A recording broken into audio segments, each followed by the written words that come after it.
बच्चों, अब तक आपने पढ़ा कैसे राधा जी भगवान श्री कृष्ण के रूप सौंदर्य का वर्णन कर रही हैं, जिससे कि पवन को उनके स्वरूप को पहचानने में कोई भी परेशानी ना हो। अब आगे हम लोग 15-16वां आज पढ़ेंगे। इन पंक्तियों में राधा जी बड़ी कुशलतापूर्वक वाणी रहित, यानी जो बोल नहीं सकती ऐसी पवन से को अपना संदेश पहुंचाने का उपाय राधा जी बता रहे हैं। देखेंगे हम लोग। तेरे में है न यह गुण जो तू व्यथाएं सुनाए, व्यापारों को प्रखर मति और युक्तियों से चलाना, बैठे जो हूँ निज सदन में मेघ सी कांति वाले। मेघ सी में यहाँ पे उपमा अलंकार है। तो चित्रों को इस भवन के ध्यान से देख जाना। पहले कड़ी शब्दों का अर्थ देखेंगे। तेरे में, यहाँ पे संबोधन है पवन के लिए। गुण माने विशेषता, व्यथा माने कष्ट, व्यापार माने किया व्यापार, हाव भाव, प्रखर माने तीव्र तेज, मति माने बुद्धि, युक्ति माने उपाय, निज माने अपने, सदन माने घर, मेघ माने होता है बादल, सी माने समान, कांति माने चमक वाले, प्रभा वाले, आभा वाले। चित्र जानते हैं आप लोग। भवन माने घर, ध्यान माने बहुत ध्यान से। अब हम लोग अर्थ देखेंगे किस प्रकार कुशलता से राधा जी पवन को अपने संदेश सुनाने का उपाय बता रही हैं। तो राधा जी कह रही हैं कि हे पवन, तेरे में है न यह गुण। हे पवन, तुम्हारे अंदर ये विशेषता नहीं है, ये गुण नहीं है, ये क्षमता नहीं है कि तुम बोल करके वाणी द्वारा तुम मेरी व्यथाएं माने मेरे दुख को, मेरी पीड़ा को श्री कृष्ण को सुना सके। इसलिए व्यापारों को प्रखर मति और युक्तियों से चलाना।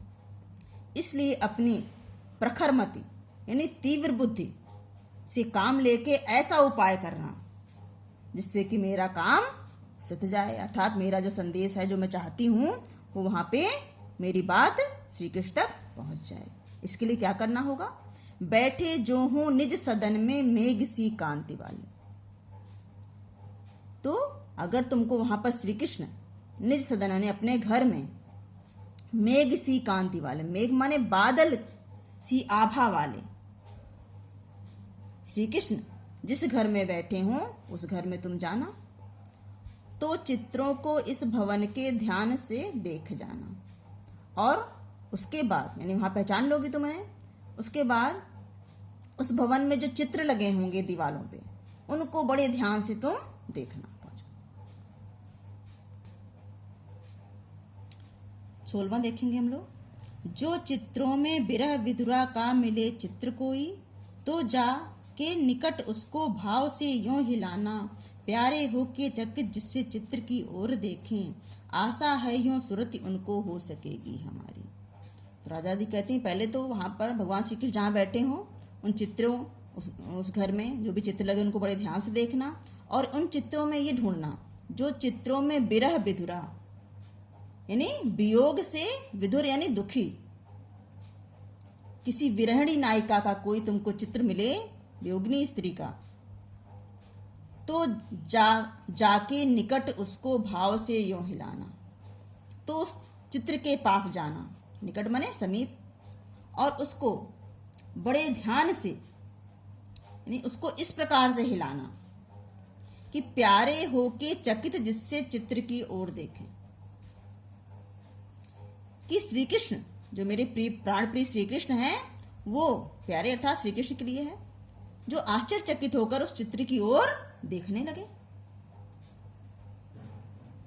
आशा है यूं सुरति उनको हो सकेगी हमारी। सुरति माने याद, स्मृति। तो मुझे आशा है इस प्रकार तुम्हारे उस चित्र को हिलाने से, खड़खड़ाने से मुझे पूरा विश्वास है कि उस ओर ध्यान जाने पर जब वे चित्र में उस विरहणी का चित्र देखेंगे तो उनको वियोग से, उनके वियोग में पीड़ित मेरी याद आ जाएगी। जो कोई भी इस सदन में चित्र उद्यान का हो, औ हो प्राणी विपुल उसमें घूमते बावले से, तो जाके सन्निकट उसके औ हिला के उसे भी, देवात्मा को सुरति ब्रज के व्याकुलों की कराना। यहाँ पर आगे पवन को समझाते हुए राधा जी कह रही हैं। पहले कटे शब्दों का अर्थ देखेंगे।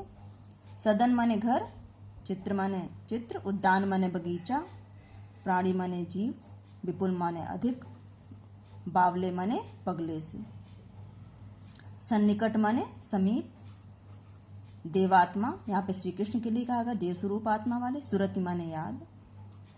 अर्थ देखेंगे हम लोग। जो कोई भी इस सदन में चित्र उद्यान का हो,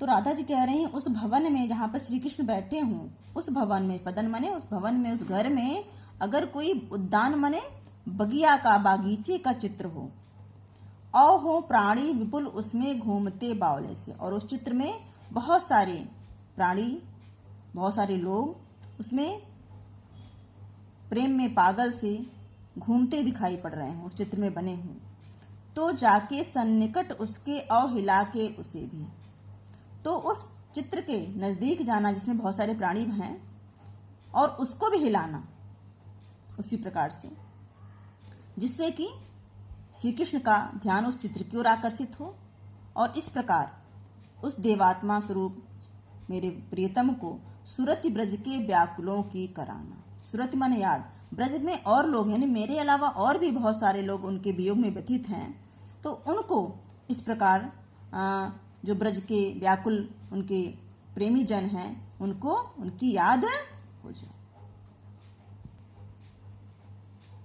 बच्चों ये पद इंपॉर्टेंट है आपका 18वां, इसको ध्यान से देखिए।